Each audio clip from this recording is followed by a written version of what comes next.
안녕하세요.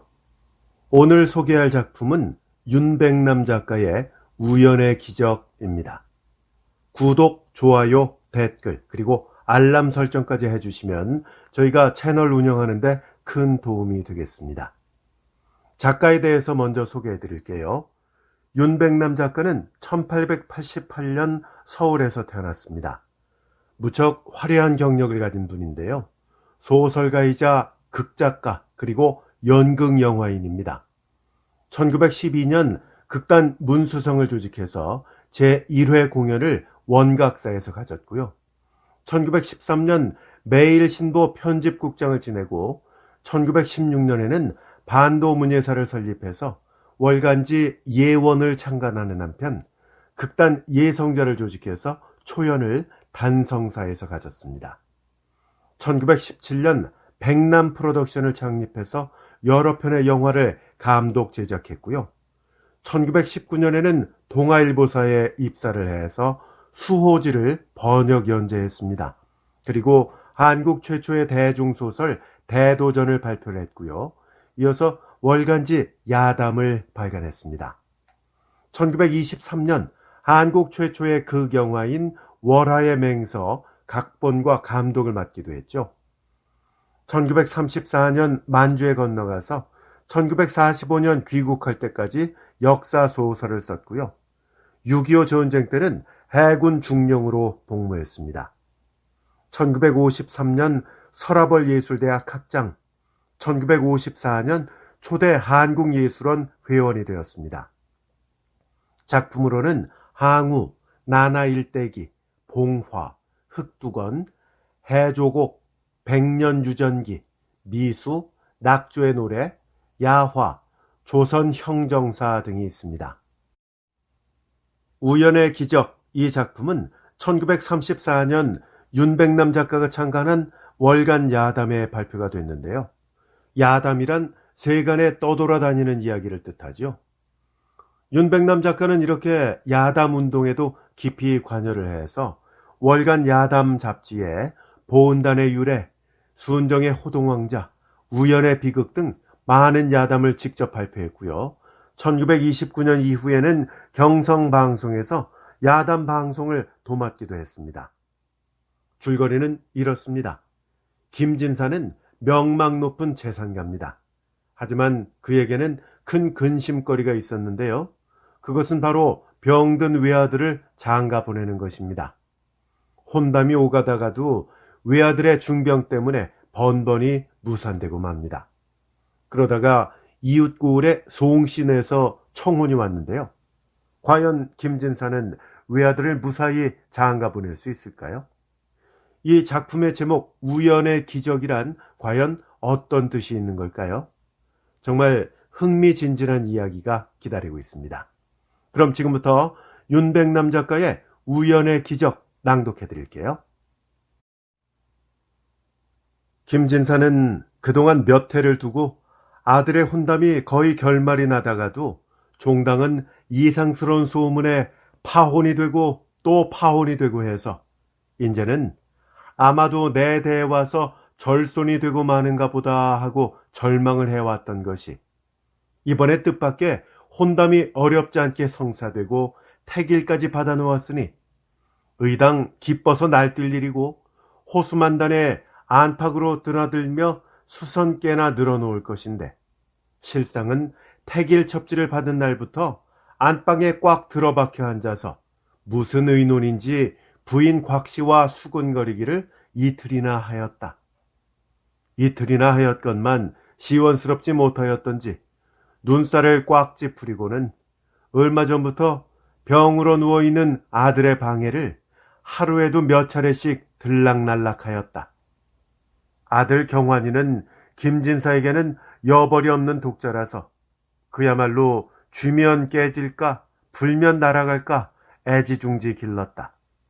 그런데 몇 년 전부터 얼굴에 이상스러운 종기가 나기 시작했는데 한 군데가 합창이 된 듯하면 또 다른 데에 이들이들하고 시뻘건 종기가 툭 붉어지기 시작해서 걷잡을 수가 없었다. 김진사는 대대로 벼섬이나 착실해하는 재산가라서 의원이라 약이라 하고 써볼 대로는 써보았지만 일향 효험이 있기는 고사하고 얼굴빛이나 눈썹이 문텅문텅 빠져가는 것을 보면 갈데없는 천형병의 증세였다. 그동안의 의원들이 경환이의 증세를 보고는 나는 의술이 미숙해서 이게 무슨 병인지 알 수가 없다 하고 물러가기가 일쑤였다. 그럴 때마다 일말의 의심이 김진사의 머리에 피어오르기는 했지만은 그래도 자식을 아끼는 욕심에 설마하니 내 자식이 문둥이라니 하고 스스로가 간신히 위로해 왔었다. 그것이 이제는 누가 보든지 현저히 천형병 환자의 증세가 나타나고 본즉 김진사는 몇백 길 깊은 골에 거꾸로 박히는 듯한 절망을 느끼지 않을 수 없었다. 재산도 아깝지 않다. 누구라도 이 병만 고쳐주었으면 하는 생각과 하루바삐에 장가를 들여서 그 몸에서 손을 넣는다는 것은 나중 일이고 그 병 때문에 장가도 들어보지 못하고 총각으로 죽는다는 그 원한이나마 풀어주고 싶은 생각에 초조한 날을 보내게 되었다. 그러나 김진사의 이 애절한 희망, 경환이를 장가 들인다는 것도 거의 절망이 되어 왔었던 것이다. 왜냐하면 동네 사람들은 김진사 듣는 데서는 차마 아무개 아들은 문둥이라 하는 말을 하지 않았지만은 돌려 세워놓고는 최애기 참 재산이 아깝지. 천석 만석을 하면 무얼해? 누가 문둥이한테 딸을 주나? 하여 비웃기도 하고 가여워하기도 하였다. 그러니 이 소문이 자연히 퍼져서 누가 청혼을 하는 사람도 없었거니와 간혹 그 사실을 모르고 청혼하는 사람이 있다가도 세상에는 남의 험담이라면 밥을 싸가지고 다니며 하는 그런 무리가 있는지라 이보 딸을 어디다가 막 보내노? 하고 회방을 놓는 바람에 매양 허사가 되고 마는 것이었다. 이 사연을 뻔히 짐작하건만은 김진사는 어이할 방도가 없었다. 돈으로 남의 입을 막을 수는 없었다. 그러던 것이 이번에 천우신조에서 이웃 고을에 사는 송씨란 사람이 청혼을 해왔다. 그동안 사람을 이웃골로 내놓아서 교수만 얌전하면 가세는 비난하더라도 그야말로 신부를 싸서 데려오겠고 친정에 먹고 살 것까지 주겠다는 말로 몰래 혼처를 구했던 효과가 이루어진 것이었다. 김진사의 아들이 문둥병이라는 소문이 이웃 고을까지는 퍼지지 않았던 덕도 있었다. 송씨 집에서는 신랑의 집이 무위하고 문벌도 과히 처지지 않는 것에 더구나 재산가라는 말에 혹해서 귀여운 딸을 깊은 조사도 하지 않고 내놓기로 작정하였다. 김진사는 이 통혼을 받고는 두말 없이 쾌락을 하고 송씨의 호감을 사기 위해서 적지 않은 금품을 혼수에 쓰라고 사주와 함께 보내기까지 하였다. 송씨 집에서는 난생 처음 만져보는 거액의 돈에 눈이 어두워서 신랑을 선볼 생각도 하지 않았다. 기실은 눈 하나 멀었던들 상관이랴, 다리 하나 절던들 어떠랴까지의 생각을 먹었을지도 모를 형편이었다. 그래서 곧 택일 단자를 보냈다. 이편 김진사로 말하면 천재이루라는 생각과 또 얼음얼음하다가 이상한 소문이 신부집 귀에 들어갈까 하는 염려가 있어서 통혼이 되자마자 사조 단자를 보낸다, 금품을 보낸다 허둥지둥하였다. 그리고 부랴사랴 택일을 해서 보내라고 독촉까지 한 것이었다. 그런 것이 택일 단자를 받아놓자마자 그만 아들 경환이가 또 알아누웠다. 여느 병 같으면 그야말로 약사발을 머리에 이고라도 장가를 가겠지만 얼굴에 종기가 벼랑간 버석 성해서 차마 볼 수 없는 형편이고 보니 아무리 장가 들이기가 급한들 그 꼴을 신부집 사람들에게 보일 수는 없었다. 만일에 그 모습을 한 번이라도 본다면 파혼이 될 것은 다시 말할 나위도 없는 일이 아닌가? 하필이면 보름만 더 참아주지 하느님도 무심해. 김진사는 택일 단자를 꺼내 들고 탄식하였다. 이리하여 김진사는 혼례날을 닷새 앞두고부터는 칭병하고 사람을 보지 않았다. 남에게 이 초조한 낯을 보이고 싶지도 않았고 또 조용히 좋은 방도도 생각해보고도 싶어서 그러는 것이었다.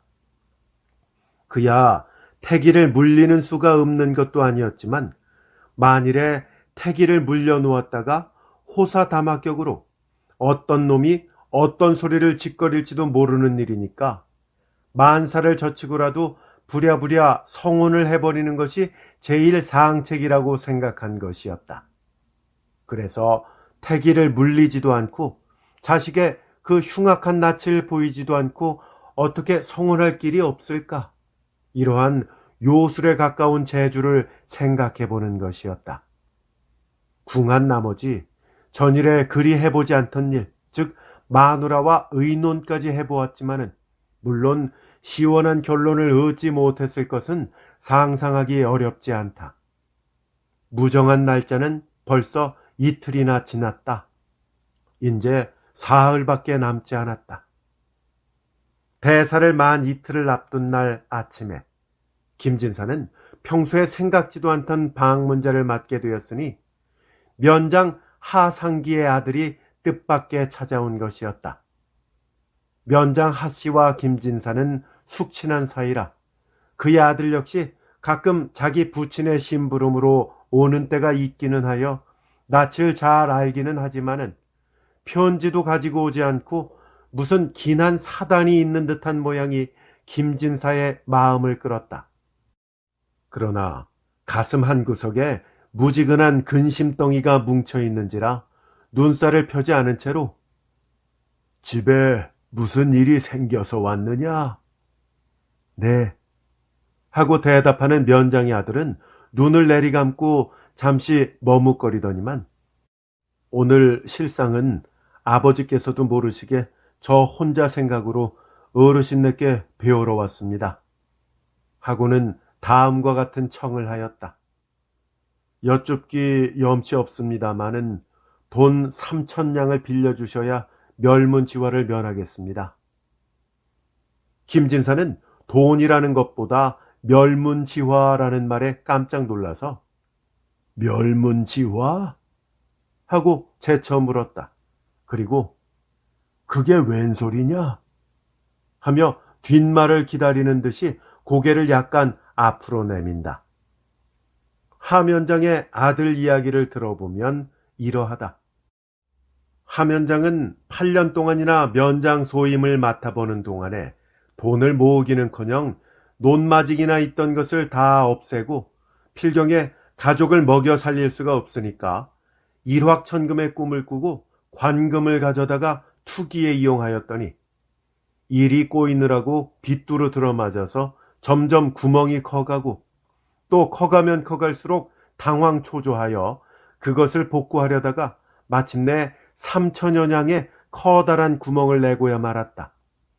자기 돈 같으면 탄식 몇 번으로 마감이 될 것이지만은 관금 횡령은 종당 영호의 수인이 되고 말 것이니 하씨에게는 물론 다시 회복히 어려운 치명상이 될 것이요.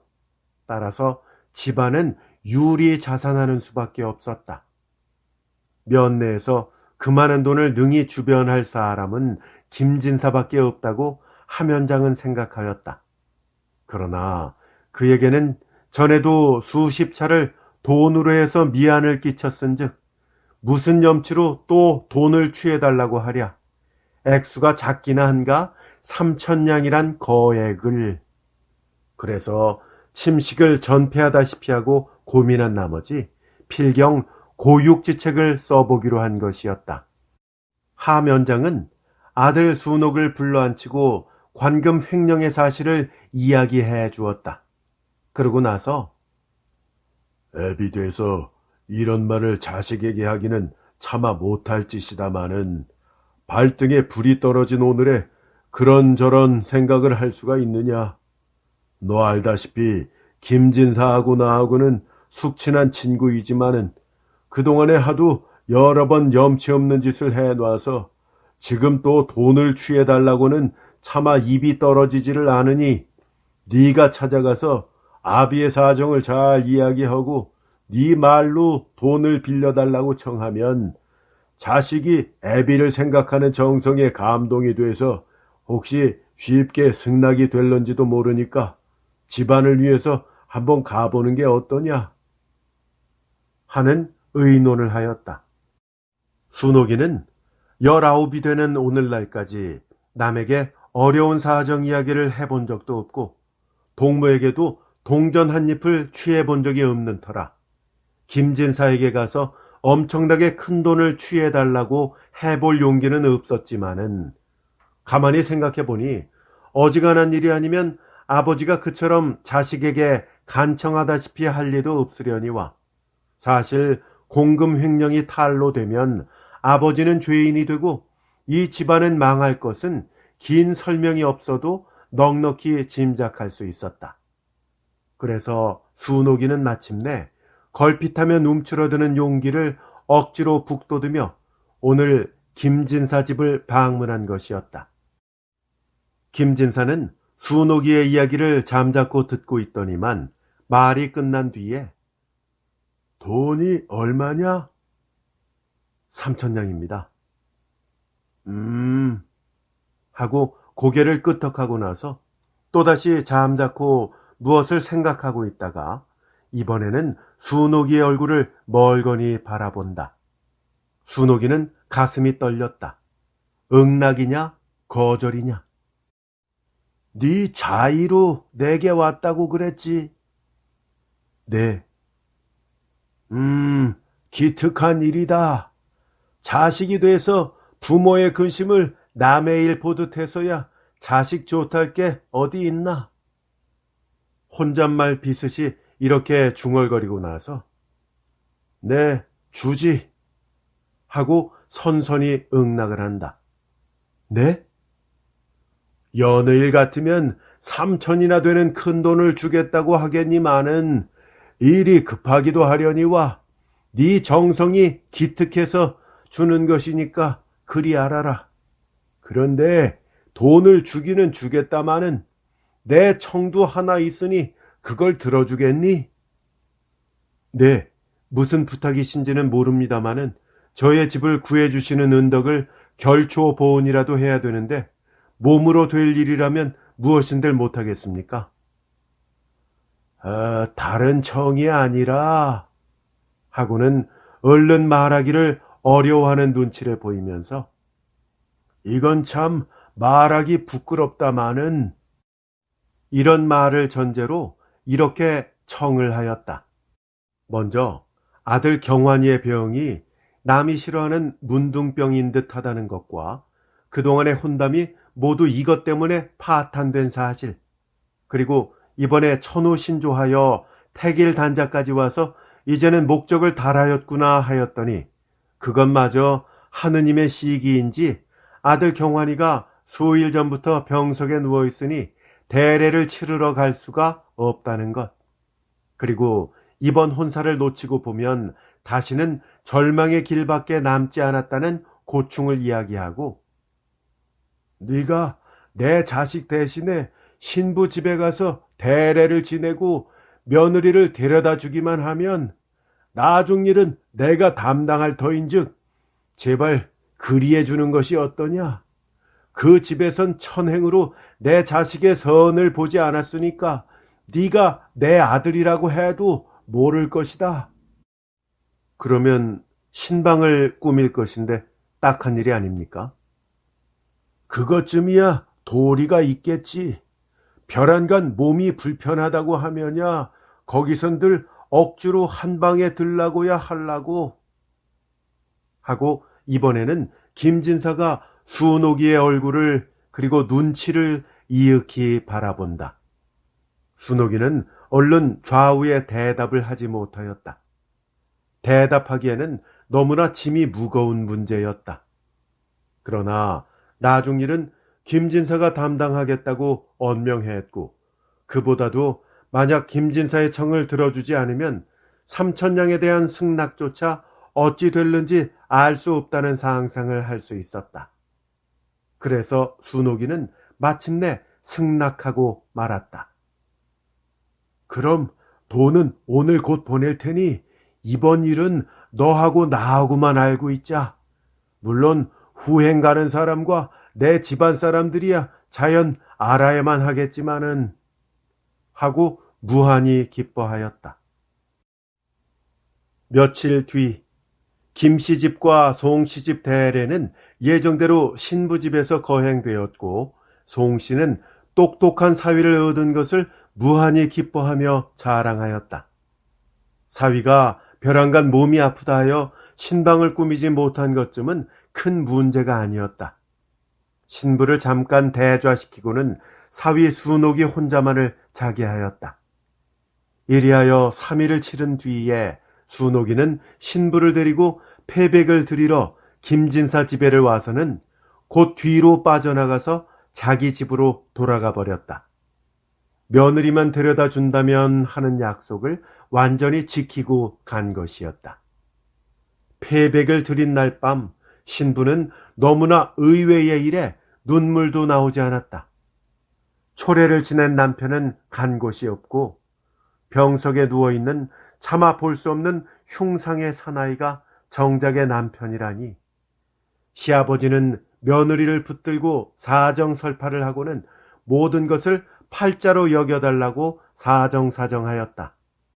김진사의 배짱은 며느리를 데려다 놓고 사정하면 어린 신부가 제 아무리 똑똑한들 별 수 있으랴 한 것이었지만은 신부의 마음은 그렇지 않았다.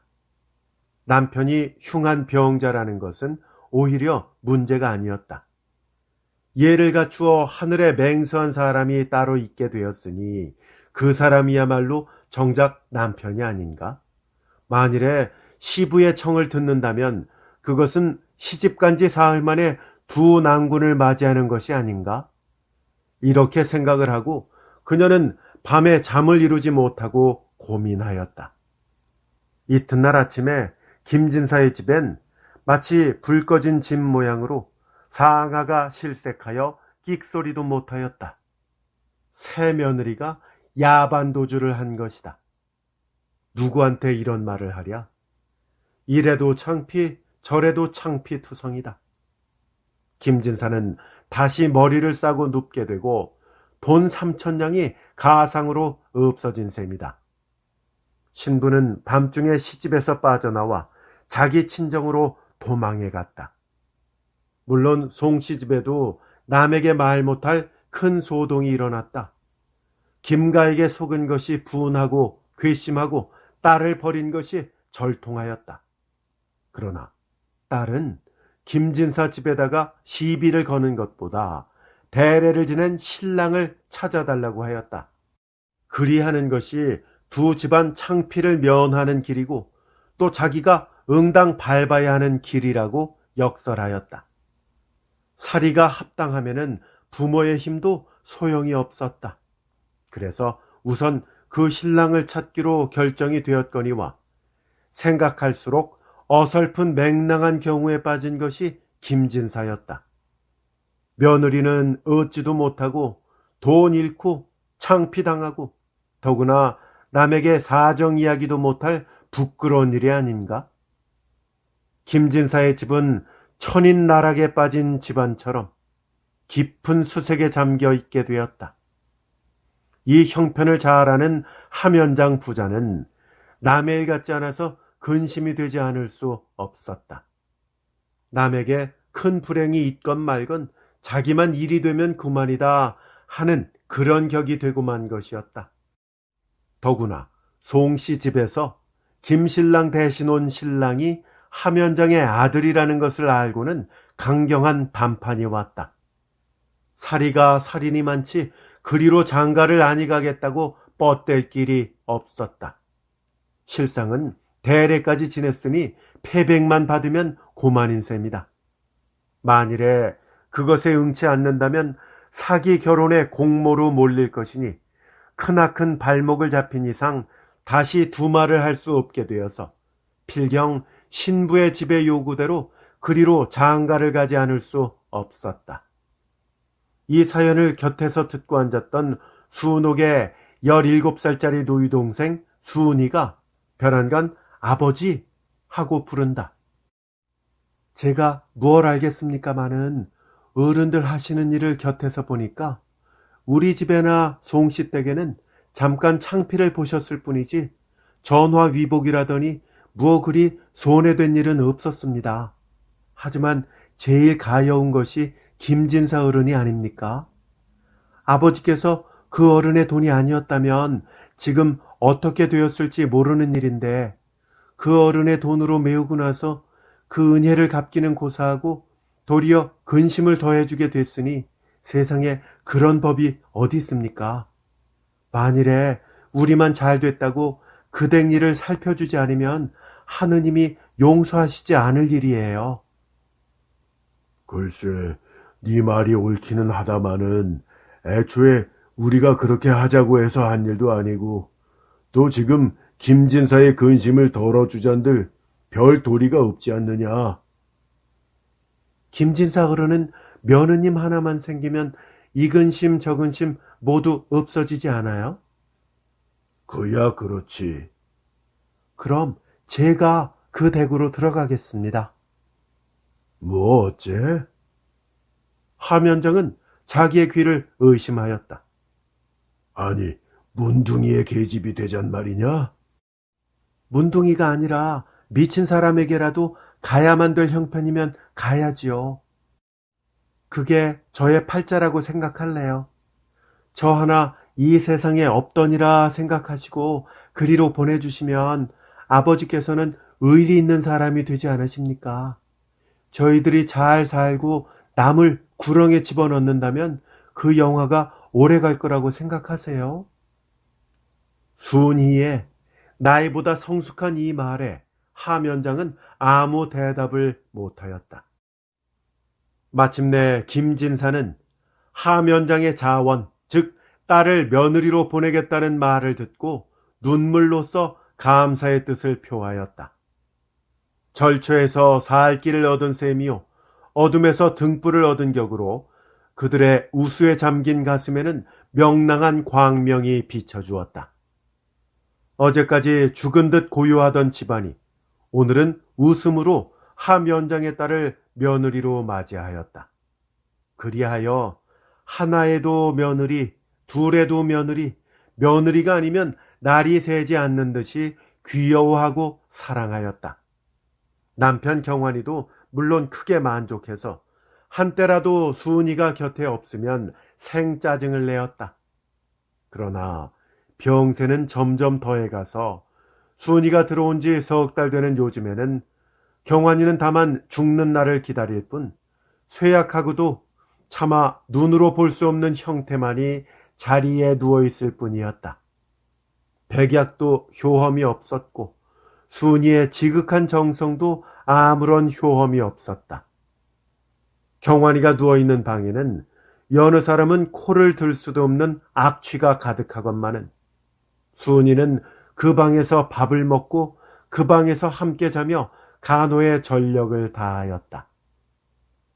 수은이가 이 집에 들어온 지 4개월 되는 날 밤 수은이는 최후의 결심을 하였다. 그날은 초저녁부터 남편 경환이의 병세가 이상하고 이따금 헛소리로 짓거리는 말조차 죽음의 전조인 듯이 소름이 끼쳐지는 것이었다.